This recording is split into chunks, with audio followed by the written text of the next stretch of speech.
नमस्कार, आप देख रहे हैं 4 PM और मैं हूं अभिषेक मिश्रा।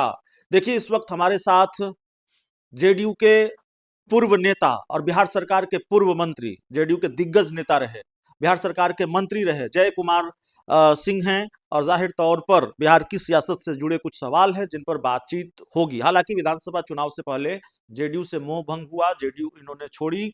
बिहार के मुख्यमंत्री नीतीश कुमार के बेटे निशांत कुमार को लेकर बातचीत होगी। जेडीयू आपकी पुरानी पार्टी है, अब आप उस पार्टी में नहीं हैं, लेकिन जाहिर तौर पर नीतीश कुमार से जो आपका मोह है वो भंग नहीं हुआ, पार्टी से मोह भंग हुआ है। और मैं उस प्रेस कॉन्फ्रेंस में था जब आप नाराज होकर पार्टी छोड़ रहे थे।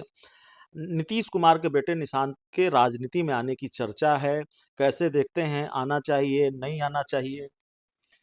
नहीं, देखिए उससे पहले भी हम लोग बोल चुके हैं जब हम दल दल में थे, हम्म। तो निशांत कुमार के बारे में, चूंकि बिहार के युवाओं ने निशांत कुमार के लिए बहुत एग्रेसिव थे, उत्सुक थे कि उनको आना चाहिए। निशांत कुमार पढ़ा लिखा लड़के हैं, राजनीतिक घराने से आते हैं, राजनीति अच्छी सूझबूझ है, बोलने के क्रम में बहुत ही सुंदर शब्दों को सजावट करके बोलते हैं। तो ऐसा लगता है कि यंगर जनरेशन की हर पार्टी का डिमांड हो रहा है कि भाई यंग लोग आए। तो इस दल में यदि निशांत कुमार आते हैं, तो जो आइडियोलॉजी पर पार्टी बना हुआ है, जिस विचारधारा में जिस लोगों को लेकर चलने वाली ये पार्टी है, निशांत कुमार बहुत बेहतर ढंग से लेकर चलेंगे। इसलिए हम चाहते हैं, हम लोग तो पुराना डिमांड रहा है, निशांत कुमार को जरूर आना चाहिए। एक चर्चा और है कि भारतीय जनता पार्टी का भी इंटरेस्ट है कि निशांत राजनीति में आए। निशांत राजनीति में आएंगे तो भारतीय जनता पार्टी को, नीतीश कुमार को किनारे लगाना भारतीय जनता पार्टी के लिए आसान हो जाएगा। नीतीश कुमार को मुख्यमंत्री का पद देकर, मंत्री का पद देकर। और भारतीय जनता पार्टी अब इस कवायद में तेजी से जुटी है कि अब नीतीश कुमार कुर्सी छोड़े और बीजेपी का जो वर्षों पुराना सपना है वो पूरा हो। क्या ऐसी किसी खेल की गुंजाइश आप देख रहे हैं, इसको देख पा रहे हैं? ऐसी कोई गतिविधि चल रही है इंडिया नहीं, देखिए ऐसे चलता भी होगा, यदि चल भी रही होगी, तो ये अपनी पार्टी की अपनी वजूद होनी चाहिए कि हमारे पार्टी को हाईजैक करने का कोई प्रयास कैसे करेगा। में? दैट मीन्स कि हमारे पार्टी के लोग कमजोर हो रहे हैं। नहीं, तो वही वही बात जो चुनाव के पहले आपने कही, मैं आप ही की बात आपको दोहराता हूँ और उसी से जुड़ा सवाल है। आपकी पुरानी पार्टी को लेकर ये परसेप्शन बड़ा गहरा है कि, और कल मुकेश सहनी ने भी एक इंटरव्यू में कहा, बहुत लोग कहते भी हैं कि नीतीश कुमार की पार्टी के जो बड़े लोग हैं, जो टॉप लीडर्स हैं, वो भारतीय जनता पार्टी के प्रति ज्यादा वफादार हैं या भारतीय जनता पार्टी ने उनको साध लिया है? देखिए ऐसा नहीं है, पार्टी में नीतीश कुमार के बहुत वफादार लोग भी वो हैं। उन वफादार लोगों को ये आवाज उठानी चाहिए। हम्म।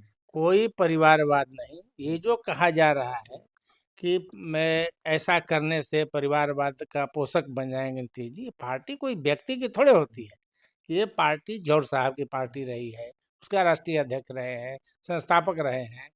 आदमी शरद यादव जी की पार्टी है, और ये पार्टी नीतीश कुमार जी की पार्टी है।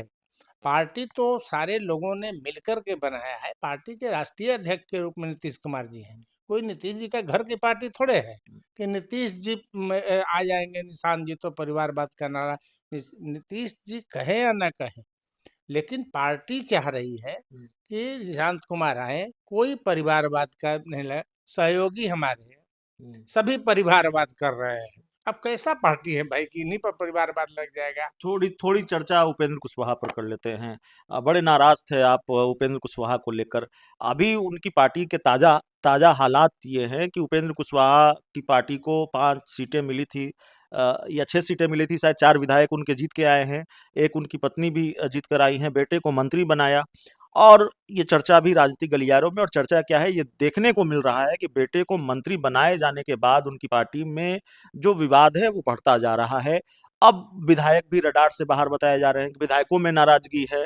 खासकर रामेश्वर महतो का बयान, उनका ट्वीट आपके संज्ञान में भी होगा। उन्होंने लिखा कि भाई भाषणों से कुछ नहीं होता, नेतृत्व की नीयत जब धुंधली हो जाए। क्या होता हुआ देख रहे हैं उपेंद्र कुशवाहा की पार्टी में?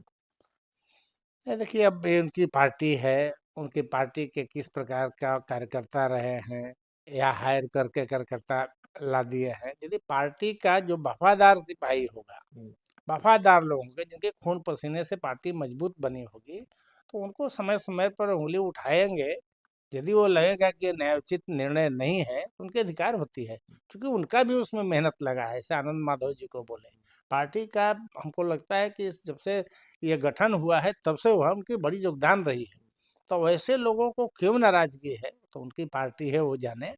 लेकिन विधायकों में टूट की खबर को कैसे देखते हैं? नहीं, बहुत नाराजगी है, अब क्या हम है उतना तो हम तह में नहीं गए हैं। लेकिन चूंकि वो जीते हैं, बड़ी उम्मीद किए थे कि भाई दल में यदि मंत्रालय मिलेगा तो हम लोगों में जो सीनियर है उनको मिलेगा। तो ऐसे जो अरमान रखने वाले होंगे, ऐसे अपने उम्मीद पाले होंगे, उनको तो निश्चित रूप से नाराजगी होगी। और उम्मीद भी इसलिए है, आनंद माधव जी टाइप का जो आदमी माधव होंगे, आनंद। माधव आनंद जी का, तो माधव आनंद जी तो शुरू से रहे हैं, उनकी उम्मीद पालना भी स्वाभाविक है। हम लोग भी दल में आए थे तो कोई दल में विधायक बन के ही आता है, लेकिन जैसे ही वो सीनियर होता है उसकी अपेक्षाएं बढ़ जाती है कि नहीं अब मैं सीनियर हो गया, अब मैं 2 बार का जीत गया, 3 बार का जीत गया, तो मंत्री बनने के लिए नाराजगी। बेटे को मंत्री बनाना सही फैसला था, गलत फैसला था, आपके मुताबिक क्या था? नहीं देखिए, ये तो हम लोग क्या बोल सकते हैं, जब पूरी पार्टी पूरी गठबंधन ने ही वो स्वीकार कर लिया, तो अब इस जो परिपाटी चली है कि हम लोग भी बहुत ऐसा नहीं है, गिने चुने खोजने पर ऐसा मिलेगा कि कोई भाई विधायक नहीं है, कहीं जीता नहीं है, उससे सीनियर सीनियर लोग पड़े हुए हैं और उनको मंत्री बना दिया गया। तो खैर अपनी पार्टी की उनकी अपनी विचारधारा है, और गठबंधन की विचारधारा है कि भाई स्वीकार किया, उसको कितनी आवश्यकता थी, किस मजबूरी में स्वीकार किया है, तो ये तो एनडीए का विषय है, इस पर हम लोग नहीं बोल सकते हैं। लेकिन जो पार्टी के लोग रहे हुए हैं, उनकी यदि नाराजगी हो रही है तो नाराजगी का कारण यही हो सकता है। तो आखिरी आखिरी सवाल हमारा है कि एनडीए में घमासान मचा हुआ है राज्यसभा सीट को लेकर। अब जीतनराम मांझी को लेकर आखिरी सवाल आपसे पूछ लेते हैं। वो कह रहे हैं कि राज्यसभा की सीट नहीं मिली तो हम एनडीए छोड़ देंगे। देखिए, ये गठबंधन में 5 पार्टी है, हम्म। तो सबकी अपनी-अपनी उम्मीदें बढ़ जाती हैं। तो पार्टी जब बहुत सारे लोगों को लेकर गठबंधन बनेगी, तो ऐसा चीज़ तो आएगा ही। स्वाभाविक है कि जो जीतेगा वो कुछ चाहता है कि मैं भी राज्यसभा में जाऊँ, तो ये होते रहता है, कोई एक दल का सरकार है नहीं, हम्म। एनडीए की सरकार है। तो एनडीए में कोई चीज़ आएगी, हम्म। तो पाँचों की सहमति होना बहुत ज़रूरी है, नियमतः यही होनी चाहिए। भई 5 दल हैं, कोई एक चीज़ किसी को मिल रहा है, तो उसमें पाँचों की सहमति है, होना चाहिए, और सब पार्टी जैसे मांझी जी हैं, तो क्यों नहीं चाहेंगे कि भाई हमको भी मिले? तो कहते ये हैं राजनीति में कोई साधु की जमात नहीं होता, और आप जैसा कद्दावर राजनीतिक जो बिहार सरकार में मंत्री रहे हों, विधायक रहे हों, और जेडीयू जैसी बड़ी पार्टी में रसूखदार चेहरा रहे हों, तो घर तो बैठेंगे नहीं। आप आपने जनता दल यूनाइटेड को छोड़ दिया है, पुराने घर में वापसी होगी या फिर कोई नई राह तलाश रहे हैं? देखिए, न तो मैं कोई राह तलाश रहा हूँ, न मैं घर वापसी की कोई बात कर रहा हूँ। हम लोगों को विषय मिला है चिंतन का, हम्म। क्यों कटा, कहाँ गुनाह हुआ, पार्टी में कहाँ हम लोग वफ़ादारी नहीं किए, पार्टी में किस प्रकार की कमी हमें दिखाई दिया। तो ये सब चीज़ें अभी मैं सोच रहा हूँ कि पार्टी में हम लोग विधायक के रूप में भी लगातार रहे, 3 बार विधायक रहे, 2 बार में 4 मंत्रालय हम लोगों ने सँभाला है। तो उतने दिनों के कार्यक्रम में कभी भी हम लोगों पर आरोप नहीं लगा।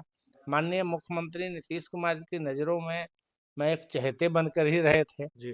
कभी ऐसा कल्पना भी जीवन में नहीं था कि हम लोग को भी पार्टी में कोई जगह नहीं मिलेगा। लेकिन मैं बहुत सारे लोगों को ज़िम्मेवारी मिला। अब उनके नज़रों में मैं किस प्रकार से दिखता था, उसका शिकार ज़रूर हुए हैं। आखिर उनके नज़रों में शिकार करने लायक कैसे हो गए, इसका भी चिंतन हम कर रहे हैं। इसलिए न तो किसी भी पार्टी में जाने का है, ना कोई तलाशने का है।